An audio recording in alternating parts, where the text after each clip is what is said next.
हाँ बच्चों, JEE mains के पीवाईक्यू के सीरीज में एक हम लोग हैं। सवाल क्या है? सवाल देखिए इधर।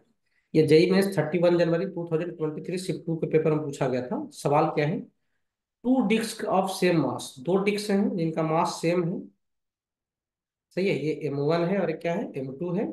उसने क्या बोला है? M1 इज टू M2 है। ये भी आसान सवाल था, नीट के लिए इंपॉर्टेंट है, नीट के जो बच्चे हैं उनके लिए। सही है। Same mass and different radius, इनका रेडियस अलग अलग है। ये R1 है, क्या है? R2 है। R1 R2 बराबर नहीं है। सही है।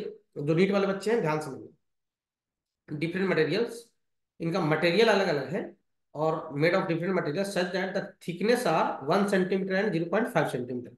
इसका थिकनेस, मोटाई, इसका थिकनेस कितना दे दिया है? 0.5 सेंटीमीटर T1। और T2 इसका थिकनेस दिखा रहा हूँ, इसका थिकनेस कितना है? अच्छा, T1 क्या है? 1 सेंटीमीटर पहले का ना, सॉरी। पहले का कितना है सर? 1 सेंटीमीटर। और दूसरे का है 0.5 सेंटीमीटर। तो थिकनेस का रेशियो दे दिया, थिकनेस दे दिया है। T1 1 सेंटीमीटर है और T2 कितना है? 0.5 सेंटीमीटर। सही है। The density of the material are in the ratio 3:5। Density को जानते हो, रो से दिखाते हैं। इसका डेंसिटी कितना? इसका डेंसिटी रो 1 है और इसकी डेंसिटी क्या मानते हैं? रो 2 मान लेते हैं। सही है। तो सवाल में रो 1/रो 2 दे दिया है। रो 1/रो 2 कितना है सर? 3/5। क्लियर हो? हाँ सर। थिकनेस का भी रेशियो निकाल लो, काम देगा आपको।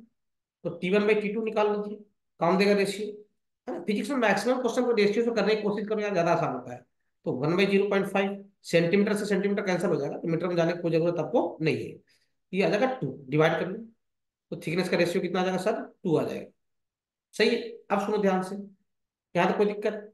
अब बोला जा रहा है कि the moment of inertia of the disc respectively about their diameters will be in the ratio. क्या बोला गया? In the ratio. क्या इस सवाल का कुछ हिस्सा कटा हुआ है यार? सही है। कुछ रेशियो दिया गया होगा, 1:X वगैरह। सही है। यहाँ तक कोई दिक्कत नहीं सर।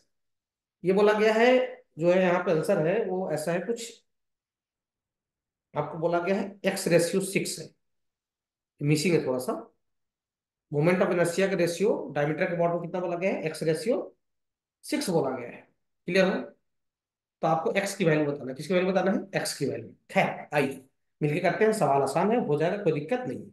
डायमीटर के वॉट में, अबाउट डायमीटर, है ना? डायमीटर के वॉट में जो मोमेंट ऑफ इनर्शिया होता है डिस्क का, मोमेंट ऑफ इनर्शिया जो होता है वो कितना होता है सर? ये होता है I mr²/4 डायमीटर के वॉट में।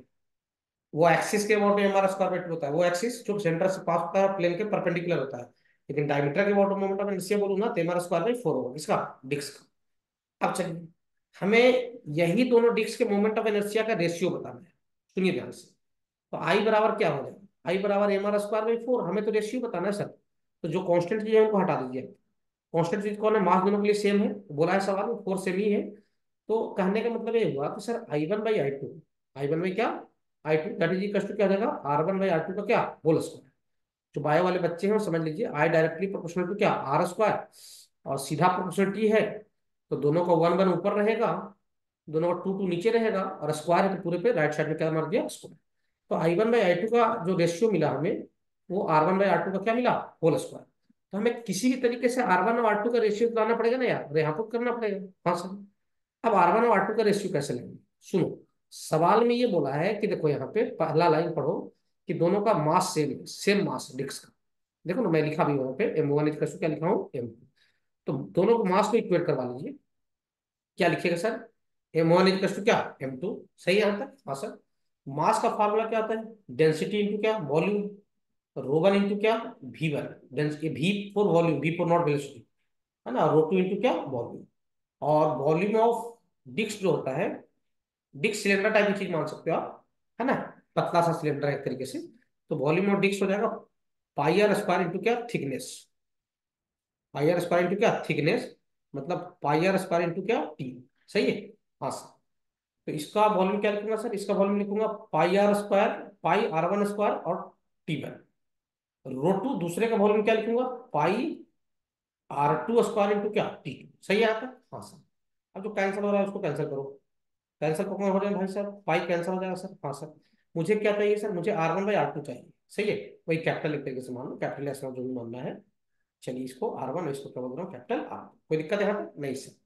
अब सुनिए ध्यान से, मुझे तो R1/R2 चाहिए। अच्छा, होल स्क्वायर भी है यहाँ पे, तो R1 स्क्वायर ये वाला दिखाई दिया, और R2 स्क्वायर ये वाला, इसको इधर फेंक लो। इधर ये वाले को फेंक लो इधर लेफ्ट साइड। तो R1 स्क्वायर/R2 स्क्वायर। अब उधर रो 2 तो है ही, इस रो 1 को डिवाइड मार लो इधर, तो रो 2/रो 1 हो जाएगा। और T2 है ही उधर, ये वाला T2, और इस T1 को इधर डिवाइड मार लो। सही है? हाँ सर। तो R1/R2 स्क्वायर जो आ गया वो रो 2 बाई कितना आ गया, रो 1 इंटू T2 बाई क्या, T1। सही है? हाँ सर। तो R1/R2 का whole square, that is equal to, पूरे को होल स्क्वायर लिख दूंगा। अब देखो रो 2/रो 1 कितना है सर, रो 1/रो 2 3/5 है, लेकिन हमें चाहिए रो 2/रो 1, तो 5/3 हो जाएगा। हाँ सर, ये लिख दूंगा 5/3। अब T2/T1 देख लो भैया। सर T1/T2 2 है, तो T2/T1 कितना हो जाएगा सर, ये हो जाएगा 1/2। अच्छा। हाँ सर। तो खैर R1/R2 का होल स्क्वायर अपने को पता हो गया कि कितना हो गया, 5/6 हो गया। और R1/R2 का होल स्क्वायर ही तो I1/I2 है यार, देखो ना, ये देखो ना, I1/I2 जो है वो कितना है सर, R1/R2 का क्या होल स्क्वायर, ये वैल्यू के हरक दीजिए, पूरा पूरा पूरा R1/R2 का होल स्क्वायर ही है, स्क्वायर मत कर देना दोबारा। I1/I2 कितना हो जाएगा सर, 5/6। इसी को वो बोले हैं क्या, x/6 बोले हैं, क्या बोले हैं, x/6। एक्स की वैल्यू कितना आ जाएगा, 5। इंटीजर टाइप का सवाल था, कोई दिक्कत आपको नहीं जाना चाहिए। सही है? तो करेक्ट आंसर क्या हो जाएगा आपका, 5। आसान सवाल है।